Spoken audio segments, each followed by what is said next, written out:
महत्वाची बातमी, भाजपची दुपारी 12 वाजता पत्रकार परिषद होणार आहे। आताची महत्वाची बातमी, कंबोज यांच्या गाडीवरच्या हल्ल्याप्रकरणी भाजपची पत्रकार परिषद होणार आहे। थेट आपण जाऊयात आमचे प्रतिनिधी समीर भिसे यांच्याकडे। त्यांच्या सोबत मोहित कंबोज आहेत, ज्यांच्या गाडीवर काल हल्ला झाला होता। समीर, मोहित कंबोज यांचं नेमकं म्हणणं काय आहे?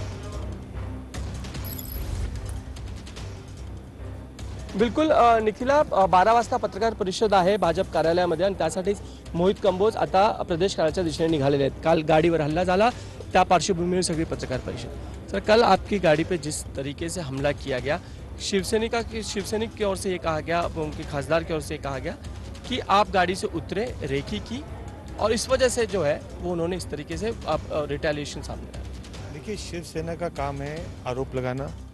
कौन शिवसेना के खासदार या आमदार ने जो ये स्टेटमेंट दिया, मेरा स्पष्ट मानना है कि महाराष्ट्र पुलिस के ट्रैफिक डिपार्टमेंट के सीसीटीवी कैमरा सब जगह लगे हुए हैं और कलानगर एक बहुत ही सेंसिटिव एरिया है। मुझे किसी के घर की रेकी करना और जाने का कोई इंटरेस्ट नहीं है, और रेकी करने कोई जाएगा तो अपनी गाड़ी में और खुलेआम जाएगा क्या? मेरा स्पष्ट सवाल ये है, ये अपने क्या बोलते हैं और क्या किस तरह से झूठे आरोप लगाते हैं, इनको खुद को नहीं पता है क्या आरोप लगा रहे हैं। एक प्रश्न जो आहे तुम्हाला असा विचारायचा प्रामुख्याने की त्यांचं जे म्हणणं आहे की तुम्ही उतरलात, त्या सिग्नलवर तुम्ही उतरलात, तुम्ही थांबलात, तुम्ही रेकी केली आणि त्यामुळेच अशा पद्धतीचे पडसाद त्यावेळेस उमटले, कारण का तुम्ही जर तो रस्ता अवॉइड केला असता तर कदाचित हे प्रकरण झालंच नसतं, हे सगळं काही झालंच नसतं। ये सब झूठे आरोप है। मैं आपको पहले बता रहा हूँ कि सीसीटीवी कैमरे के फुटेज आप चेक कर सकते हो। चेक करके आप उसके अंदर पुलिस जो दूध का दूध और पानी का पानी है सामने लोगों के रख सकती है। पण त्याचबरोबर जे आहे की हे सगळं ज्या पद्धतीने हल्ला झाला, ते म्हणतात की तुमच्या गाडीमध्ये काही त्यांना हॉकी स्टिक्स दिसल्या, काही अजून सामान त्यांना दिसलेला आहे, हा आरोप त्यांनी तुमच्यावर, तुम्ही ते घेऊन फिरत होतात का? देखिए, मेरा आपको स्पष्ट बोलना है कि उन्होंने बोला मेरे गाड़ी में रिवॉल्वर, हॉकी स्टिक, एसिड की बोतल, ये सब, ये पूरी घटना 1 से 2 मिनट के बीच में हुई। ये गेट तोड़ के वो लोग अंदर आए। ये गेट तोड़ के अंदर आए तो पहला मेरा सवाल है कि ये गेट तोड़ के अंदर आए, उनके पास कोई स्क्रीनिंग मशीन थी क्या कि उन्होंने मेरी गाड़ी के अंदर क्या क्या पड़ा है ये देखा? वो खुद कबूल रहे हैं कि उन्होंने मेरी गाड़ी का गेट तोड़ा, मुझ पर हमला करने की कोशिश की, और बाद में ये हॉकी स्टिक वैसा तो झूठे आरोप लगा रहे हैं। लेकिन मुख्य बात क्या है कि उन्होंने मुझ पर हमला किया, वो खुद ये बात को मान रहे हैं। वरना मेरे गाड़ी के अंदर क्या पड़ा है, मेरे गाड़ी में भगवत गीता पड़ी है कि हॉकी स्टिक पड़ी है कि रामचरितमानस पड़ी है, ये बात को अगर उन्होंने जब तक गाड़ी के अंदर आते नहीं उनको मालूम पड़ता नहीं, तो कहीं ना कहीं मेरी सिक्योरिटी ब्रीच हुई, मेरा ट्रेस पासिंग हुआ, मेरे पे हमला हुआ, मेरी गाड़ी के ऊपर मॉब लिंचिंग मैं बोलना चाहूँगा किस तरह से पालघर में साधुओं की हत्या हुई मॉब लिंचिंग की, कहीं ना कहीं ये मेरे ऊपर भी मॉब लिंचिंग का कल ये पूरा घटनाक्रम था। लेकिन महादेव ने मेरी रक्षा की। कुछ पुलिस अधिकारी जो वहाँ पे थे मौके पे, उन्होंने देखा कि कहीं ना कहीं ये घटना बहुत बड़ी हो सकती है। उन्होंने इसको रास्ते को साफ करके, और मेरे जो ड्राइवर हैं उन्होंने अक्लमंदी दिखाते हुए, किसी शिव सैनिक को चोट ना लगे, कि किसी के ऊपर गाड़ी ना लग जाए, कुछ ना लग जाए, तब भी हम रुके, उसको ध्यान रखते हुए जब सिग्नल हुआ, पुलिस ने जैसा रास्ता साफ करा, हम लोग वहाँ से निकले।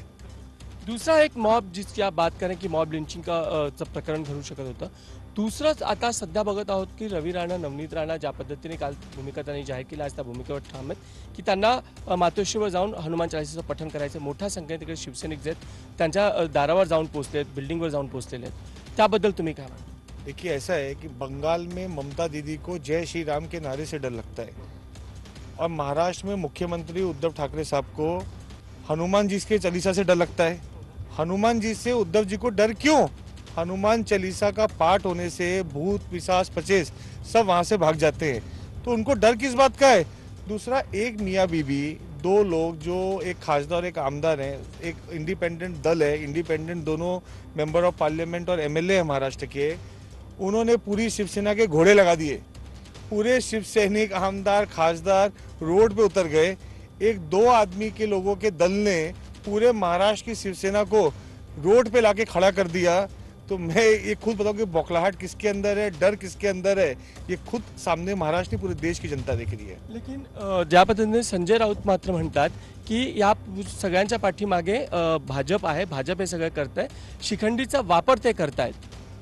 देखिए, संजय राउत जो बोलते हैं वो क्या बोलते हैं उनको पता ही नहीं है, और मेरा स्पष्ट मानना है कि संजय राउत जैसे अभी कितनी प्रेस कॉन्फ्रेंस वो पिछले 3 महीने 4 महीने से जिस हिसाब से वो आरोप और प्रत्यारोप लगाते हुए आ रहे भारतीय जनता पार्टी के नेताओं के ऊपर, बाप बेटे जेल जाएंगे, कभी किसी के 12,000 करोड़ की बात, कभी 25,000 करोड़ की बात, कभी 3.5 लोगों की बात। तो आप देखें वो अपना मानसिक संतुलन, प्रवीण राउत के जेल जाने के बाद अपना मानसिक संतुलन खो चुके हैं। संजय राउत कोई भी आरोप उनके पास ना बेस है, ना माहिती है, ना जानकारी है। सिर्फ सुबह सुबह जो नवाब मलिक करते थे 9 बजे टीवी पे आकर सलीम जावेद की कहानी, और 9:30 बजे संजय राउत, नवाब मलिक का जो नकाब है वो उतर गया, उसके ऊपर आज तक संजय राउत ने एक भी बाइट नहीं दी। नवाब मलिक का कल सुप्रीम कोर्ट के बाद हाई कोर्ट से लेकर सुप्रीम कोर्ट तक जिस तरह से फटकार लगी है और कोर्ट ने तुरंत डिस्पोज किया केस को, उसके ऊपर आज तक उन्होंने एक भी बाइट नहीं दी। आज तक नवाब मलिक के इस्तीफे के ऊपर उन्होंने बात नहीं की। महाराष्ट्र में भ्रष्टाचार कैसे 2 साल के कोविड के अंदर एक स्टैंडिंग कमेटी ने भ्रष्टाचार किया और 48 प्रॉपर्टी बना ली, उस पर चुप है। तो ये शिखंडी बोलना, महाभारत भी उन्होंने ढंग से पढ़ी नहीं है। कभी कभी वो भीष्म पितामह पवार साहब को बोल देते हैं। तो भीष्म पितामह अगर पवार साहब है तो महाभारत में भीष्म पितामह का क्या हुआ था वो संजय राउत को जानकारी होनी चाहिए। तो पहले वो सनातन धर्म का अध्ययन करके आए। वो टीवी पे मारुति स्तुति चालू होती है तो हनुमान चालीसा पढ़ के बोलते कि हनुमान चालीसा है। उनको यही नहीं पता कि हनुमान चालीसा क्या है और मारुति स्तुति का पाठ क्या है। तो संजय राउत जी को सनातन धर्म या हिंदू धर्म की दूर दूर तक कोई जानकारी नहीं है। देख के भी वो श्लोक और मंत्र पढ़ नहीं पाते। तो मैं उनको बोलूँगा कि अच्छे एक चिकित्सक के पास जाके अपने दिमाग का इलाज कराएं और उनको सायकॅट्रिस्ट को दिखाने की आने वाले समय में बहुत ज़रूरत है। पण आपण ज्या पद्धतीने पाहत आहोत की आता कायदा सुव्यवस्थेचा प्रश्न अनेक ठिकाणी निर्माण झालेला आहे आणि त्या पार्श्वभूमीवर गृहमंत्र्यांनी सुद्धा आवाहन केलेलं आहे की त्यांनी एकंदरीतच ज्या आहे मातोश्रीवर जाण्याचा हट्ट करू नये, कारण कायदा सुव्यवस्थेचा प्रश्न त्या पद्धतीने निर्माण होतो। जे प्रश्न उपस्थित होता है कि तुम्हाला हनुमान चालीसाचं पठणच करायचं, तुम्ही घरी करू शकता, एखाद्याच्या घरी का? देखिए, मैं पहला प्रश्न ये एक मेरा सीधा सवाल है। पहला प्रश्न कि मातोश्री क्या मुंबई में ही है ना, बैंड्रा बीकेसी एरिया में है। मुंबई का लॉ एंड ऑर्डर, पुलिस का काम है कि मुंबई के लॉ एंड ऑर्डर को मेंटेन करके रखे और संभाल के रखे। किसी आदमी को कहीं पे भी जाने के लिए क्या पासपोर्ट लगता है क्या मुंबई में?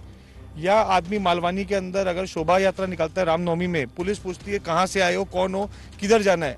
मुंबई में किधर जाना है, कहाँ आना है, रामनवमी हो या हनुमान चालीसा का पाठ करना हो, क्या इसकी पाबंदी है? मुंबई में अभी लीगल पास लगेगा क्या, पासपोर्ट लगेगा क्या किधर मातोश्री के बाहर कलानगर में जाने के लिए? अगर मैं कलानगर के जंक्शन में कल वहाँ से मैं बीकेसी से निकला, उत्तर भारतीय मोर्चा के संघ के शादी से निकला और वहाँ से जा रहा था, तो क्या वो रोड पब्लिक के लिए नहीं है क्या? वहाँ पे गाड़ी चलाने के लिए कोई स्पेशल परमिशन लगती है क्या?